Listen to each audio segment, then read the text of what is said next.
Shares of software maker Autodesk are moving higher, $6 or $7 a share away from an all-time high after reporting an earnings beat.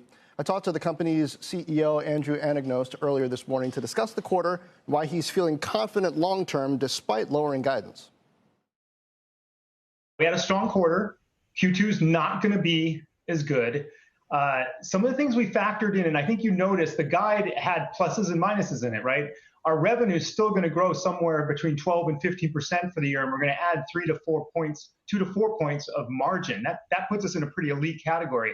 How do we see that? So there's a couple of things we're seeing, right? We're seeing that some of the geographies that trailed off most early in the process in the crisis have started to recover somewhat. So APAC has recovered, China has recovered, Europe is starting to show some recovery. The US looks like it's stabilizing, hasn't shown recovery yet. And the way we can see this is we can actually see the weekly active usage of our products, which is like real economic activity happening with our tools.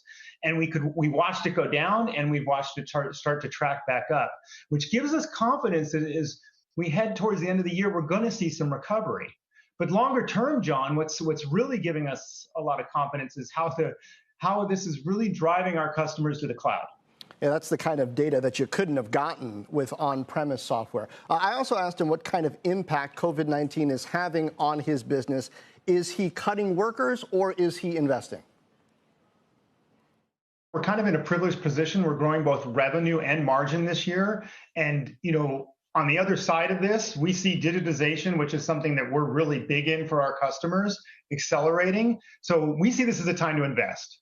So are we spending less this year than we anticipated? Yes. Are we continuing to hire? Yes. So we're not cutting back. We're not looking at any layoffs. That's not something that's in our future. That's not something we're planning at all. What we're doing is we're investing in R&D. We're investing in infrastructure. We've slowed down some investments in certain parts of our go-to-market, but not in international expansion in areas like that. So we think this is a great time to invest, and we feel really lucky and fortunate that we're in the position that we can.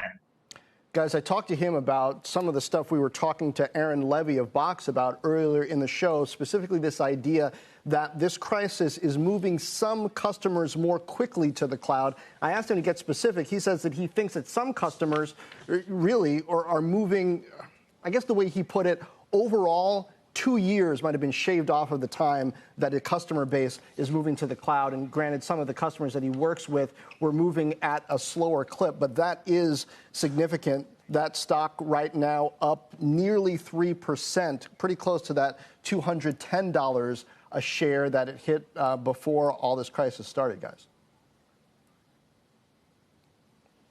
Yeah, great stuff, John, and certainly speaks to this ongoing conversation that we've had throughout the show about that shift to the cloud and about the acceleration of the adoption of tech as well. I mean, in terms of looking at the market right now, you've got the S&P up 0.6%. The industrials, the Dow Industrials are up 139 points. We're continuing to get some of that slightly more upbeat, more positive commentary from CEOs, whether it was Honeywell earlier in the hour, some of the retailers like Dollar Tree, Bank of America's CEO Brian Moynihan earlier today as well. So something to keep watching, because even though it seems to be more risk off in the market right now with sectors like utilities leading the way, that reopening theme continues to dominate.